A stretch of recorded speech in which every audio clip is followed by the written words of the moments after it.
আসসালামু আলাইকুম ওয়া রাহমাতুল্লাহ।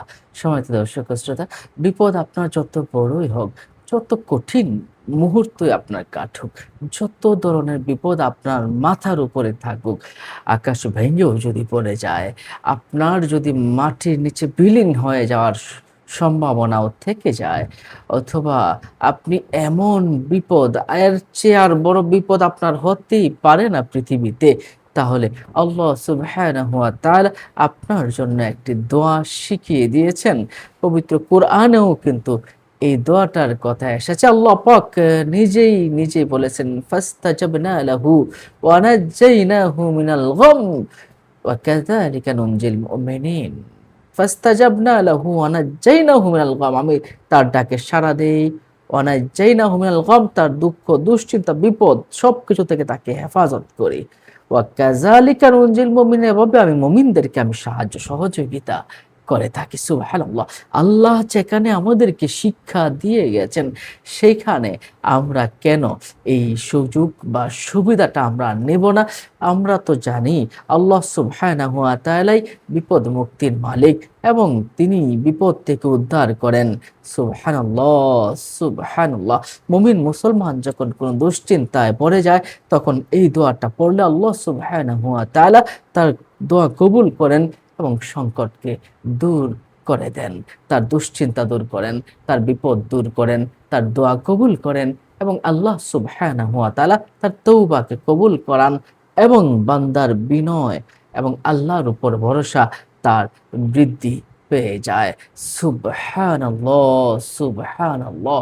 তো এটা কি আমরা জানি, হযরতে ইউনূস আলাইহিস সালাম, আল্লাহ পাক রব্বুল আলামিনের পয়গাম্বর, তিনি যখন সমুদ্রে ঝাঁপ দিলেন, তখন মাছের পেটে তিনি কিন্তু বন্দী হয়ে গেছেন।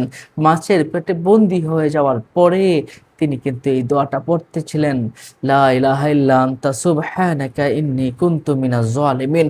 আল্লাহ সুবহানাহু ওয়া তাআলা তাকে উদ্ধার করেছিলেন এই মহা বিপদ থেকে এই দোয়ার কারণে। লা ইলাহা ইল্লা আনতা সুবহানাকা ইন্নী কুনতু মিনাজ জালিমিন।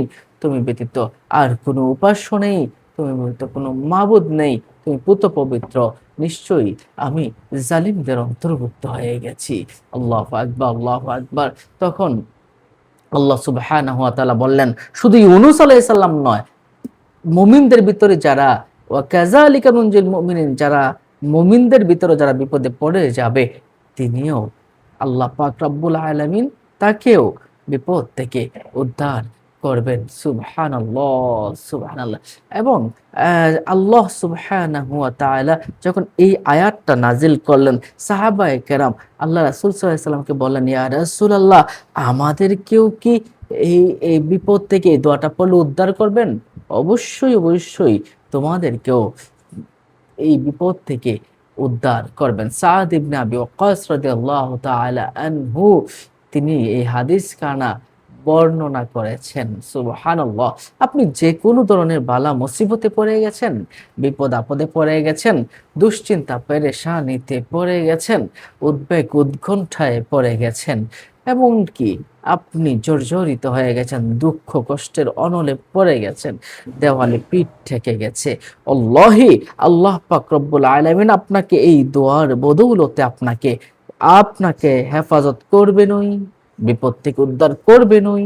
আল্লাহ পাক নিজেই যে পবিত্র কোরআনে বলেছেন, যারা পড়ার মতো পড়বে, বিশ্বাস, ভক্তি, ভালোবাসা নিয়ে যারা পড়বে, তারা তাদের দোয়া আল্লাহ পাক কবুল করবেন। অন্তর দোয়া কবুল হওয়ার একটা মনোভাব থাকতে হবে। দোয়া করতে হবে আল্লাহর কাছে, তাড়াহুড়া করা যাবে না। হ্যাঁ, দোয়ার মাঝে পবিত্র হয়ে নিতে হবে, অজু করে নিতে হবে।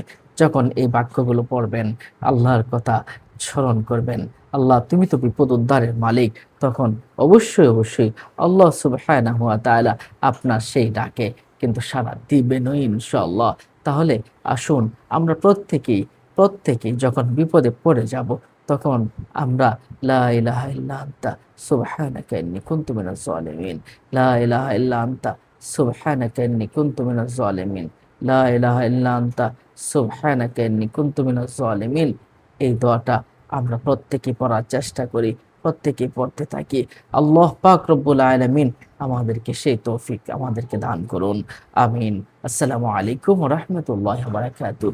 অন্য মুমিন মুসলমানকে জানাতে শেয়ার করে দিন।